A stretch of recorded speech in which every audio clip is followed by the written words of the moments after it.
Today's speaker is Reverend Kim Saporito. Reverend Kim is a spiritualist minister recently ordained through Fellowships of the Spirit, just outside of Lilydale, New York. Please join us in congratulating Kim on accomplishing her goal of becoming a spiritualist minister.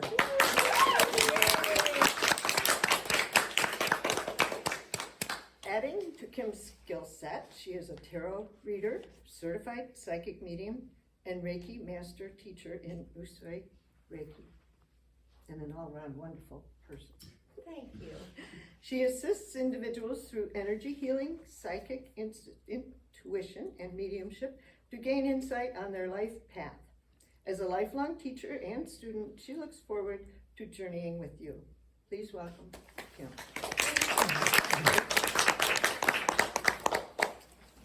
Good afternoon. Good afternoon. I was asked to do a talk today and decided it would be more fun to tell you all a story. The story of my journey and how I came to embrace being a medium. There are many paths forward, and this is definitely not a one-size-fits-all kind of thing. I was telling my story to another medium and was tickled when they said that hearing my story was helpful to them, and so I am sharing it to you. I started on the healing side of things. The idea is that healers can channel healing energy into a person and affect positive results. I think of it more as holding space for someone so they can work on themselves while being a hollow bone for spirit. That's kind of another way of saying I'm reminding a person of their connection to spirit and allowing them to work on their own healing. Back many moons ago, I know I don't look it, but back many moons ago, I walked into a Reiki class thinking I was taking acupressure at a community college. On the table was a deck of cards with a sign that said, pull a card and receive a message. I should have known Spirit was giving me a heads up because the card said we make our own prisons. At the time, I thought it was talking about some of the relationships in my life, but it could just as easily have been speaking to the mental constraints that I had put on myself. Sometimes all it takes is getting out of your own way or getting out of the box that we are stuck in. Even though there were signs in my life, I still hadn't taken any steps forward that the signs pointed to. In the course of this class, the teacher said we are going to attune you, and that is where a Reiki master basically turns on the healing energy in you, or so they say. I think the attunement just reminds us of our connection to spirit and allows us to believe that we can do it, and therefore we do. She said after the attunement we were going to be able to feel things. The skeptic in me went, yeah, right, okay. But I sat there during the attunement. When she blew on the top of my head, I could feel the energy come alive throughout my body, and I'll be darned, I could feel things. Enough so that I came back and did it again and took the second part. After which, not only could I feel things, but energy sensitive beings could feel the things coming off of me. Case in point, I'd go walking in my neighborhood and have cats following me down the street from all the energy leakage that I was letting go into the neighborhood. Not too long after that, I went to a psychic fair to get a reading, and in the next booth over, the reader was listening to me talk about cats. She asked to speak to me before I could walk away and said, I'm giving a master class and you really should come, and I did. I knew I was an empath and had the ability to feel other people's emotional and mental states. I was also psychic. I knew things that I shouldn't really know and didn't know how I knew them, to the point where I would say things and have people in a sort of accusatory way go, how did you know that? Like the time I told someone the color of their unmentionables.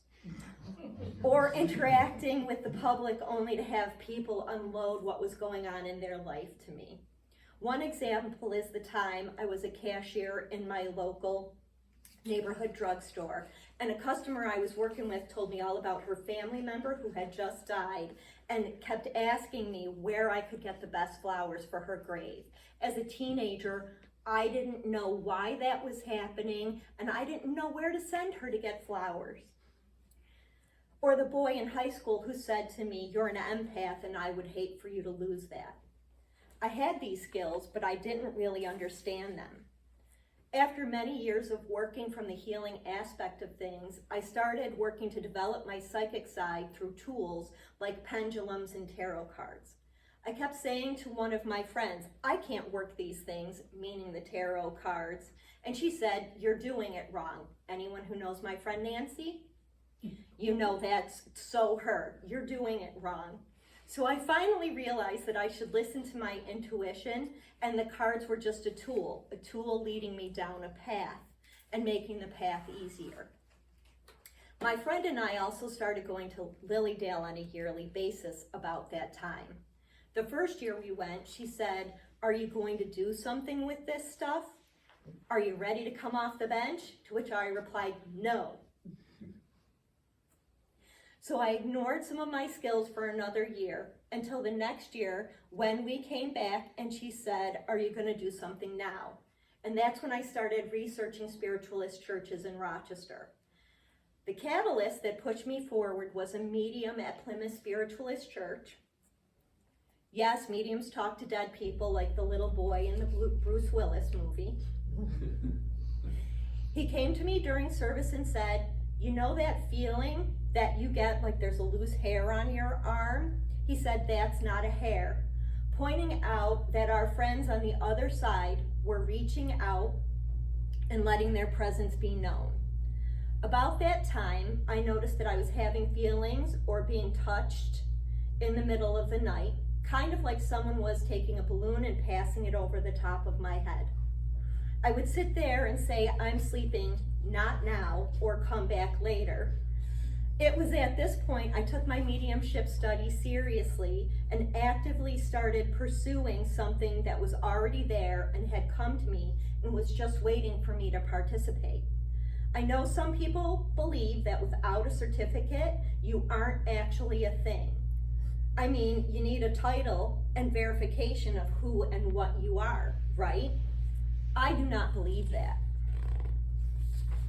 I believe you are what you are, and working at it and getting a certificate is just a way of honing your skills. I am a psychic, I am a medium, and I am a healer.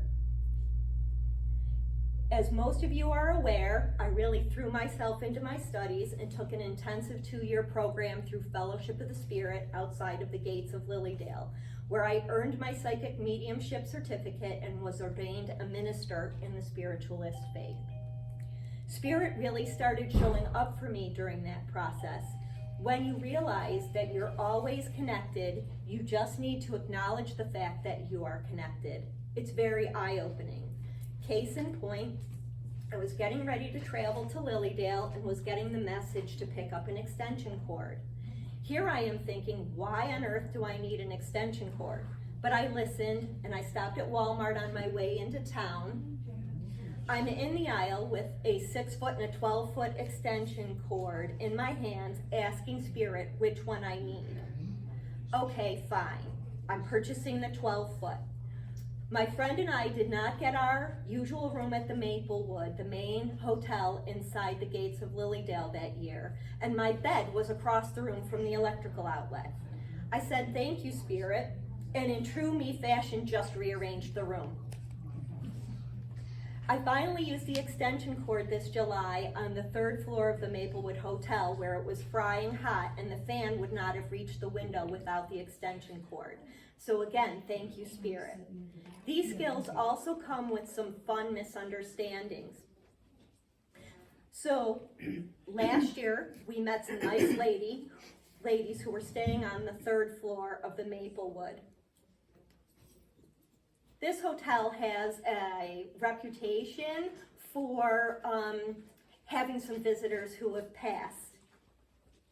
One of the ladies said that a man walked into her room. Now, I'm assuming that she's speaking about a man who had passed, so I didn't think anything of it. The next day, a live man on the front porch was telling us how they gave him a key to an occupied room. He opened the door and a lady was standing there. I looked at my friend and said, "He was alive?" And she said, "Yes, he was alive," with some exasperation. I would have never made that mistake before this journey. I think mediumship is healing, and that using our skills psychically, mediumistically, or through spiritualist healing is the sensitivity to, interpretation, and manipulation of the energy around us. They say all mediums are psychic, but not all psychics are mediums. I think that's just a matter of choice. Energy is the genus, and psychic, medium, and healer is the species. I would like to do a meditation with you all to help us connect to spirit. Is that okay with everybody? Okay. So this is a book by the Reverend Penny Donovan called Healing, Selected Lessons from Archangel Gabriel. So if everybody would either eyes open or closed, it's up to you. Get in a comfortable position. And if we could all take a deep breath together and let it out. Put yourself inside an elevator. The door closes and you feel yourself going up. As you go up, you feel a lightness in your being. It's as though everything of the earth is falling away and you are becoming lighter and lighter. You feel every concern that you have ever had fall away from your mind. Every emotional disturbance is gone from your emotional body. You are becoming light, becoming light, becoming light. And you realize that you are light and that light fills the inside of the elevator. You feel the elevator stop, the doors open, and you step out into the vastness of forever. Around about you is every conceivable scene of beauty and light, and you are a part of that light. You feel yourself going forward. Before you, there stands a figure, glorious, radiant figure, and as you approach, it holds out its arms to you for an embrace, and it embraces you, and as you look up into its face, you see yourself. The radiance and the power of it seems to wrap around you, and you recognize that you are one with it. And as you are enfolded in its embrace, you feel yourself becoming consumed in it, a part of it, until there is nothing that separates the two of you. You have become one. You feel that oneness. You sense it in every part of your being.